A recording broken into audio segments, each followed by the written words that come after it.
Welcome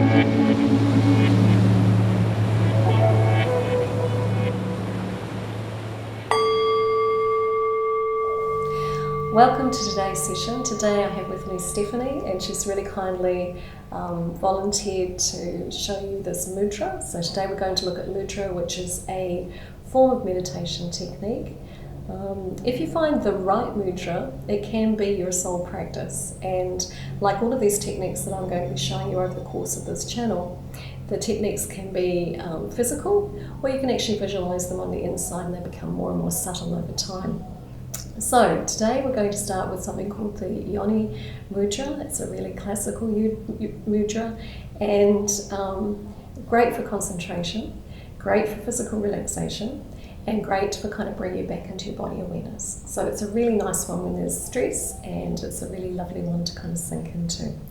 So you begin by bringing your hands together, clasped together, lovely, and you bring out your index fingers and your thumbs. Now, I was always taught to kind of just rest gently on my lap like that, but I've seen other teachers do it like this, and it's really going to be what feels nice for you. Mm-hmm. Yeah. So you just shut your eyes for the moment and just experiment with the position and see which is the right one for your system at the moment, where you can be most relaxed. Yes, I like it. Excellent. Okay. So what I want you to do is also just do a really brief sort of scan from 1 to 10, and just find the number in terms of where you are with general relaxation right now. So 10 is really high stress, 0 is kind of low stress. And that's a special fly from Darwin. Okay. Yeah. So you can see what number you're at. I feel like I am sitting at like a 5 or 6. Yeah, and that would be pretty reasonable because we've just met each other. Yeah. I've got a camera, and that would be kind of natural. Okay.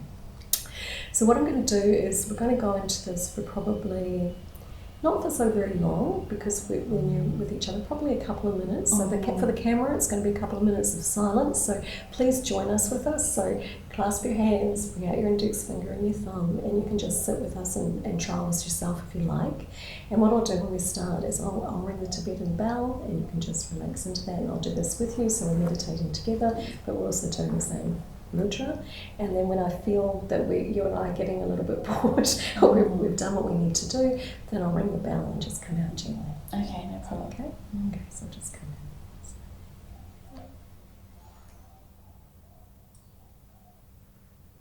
So when you're ready, we'll just...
So what I observed in my system was, and you may have seen this on camera, there were changes in breathing, and there was points where my posture came more into alignment, and times my hands came up and my hands came down.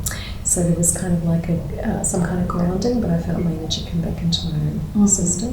Can you speak to that? Yeah, I felt similar. My body definitely came into line.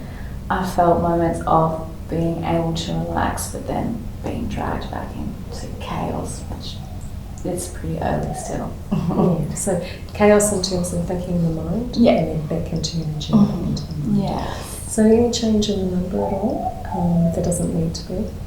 Not at the moment. No, cool. So we might now roll into the next kind of mudra, and I can't really say this mudra in Hindi or in Sanskrit. I always understood it as the auspiciousness pose, but it's really, you'll often see it in different kind of paintings in Buddhist literature, for example. You just bring your left hand in front of you and the right hand in front. It really is just a receiving. Usually we bring the thumbs together, so if you bring your thumbs, they would touch. Yeah? Does that feel comfortable? Or you need to breathe through? Yeah. Are you still okay sitting cross-legged? Okay. So we might just go into this one for a few minutes if that's okay. Yeah. Again at home, really simple one, left hand, right hand, and just bring your thumbs together and then into your lap. And just join us. Again, we're not expecting any great shift in feeling because these are only really short periods of time. And when you do this at home, you can extend it to 5 minutes, 10 minutes, 15 minutes, and really experiment with it as you practice. So again, I'll start us with our bell, and I'll finish us with our bell as well. So enjoy.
So that's the auspiciousness pose. Can you share a little bit of what that was like for you? I liked that one. Yeah, I felt much more relaxed. Did you notice your number change as well? If one was the more relaxed side, Yeah. 4 or 5. So just coming down, Yeah, which is fine. What's going on? So I found that I started to feel energy between the tips of my thumbs, and a heating in the hands. And this fly that would normally really not annoy me as such, but I wouldn't really tolerate it walking up and down my arm. This wasn't such a big thing. I really didn't notice it really. And there was sort of a little bit of heaviness in the heart that eventually just kind of dissolved. And then it was just did you notice what happened with your breathing with this one? not necessarily. I thought I could feel it radiating in my chest though. Yeah, so there was a shift in the heart area. Yeah, for sure. The other thing I noticed was that this, compared to the first mudra, where my breathing was still quite regular and deep in the body, this one it was almost like there was no breath, and it was like lots of space between breaths, and very gentle, like no need for breath. So a different feeling. So doing this together is a real privilege, because we kind of share our fields a little bit, and although our experience is different, there's also kind of a sharing as well.